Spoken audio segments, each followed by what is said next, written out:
படைத்தான் இறைவன் உனையே, மலைத்தான் உடனே அவனே.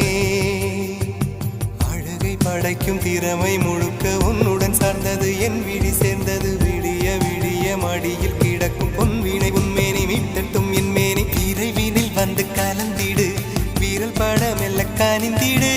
உடல் மட்டும் இங்கு கிடக்குது, உடன் வந்து நீயும் உயிர் கொடு. பல்லவன் சிற்பிகள் அன்று பண்ணிய சிற்பத்தில் ஒன்று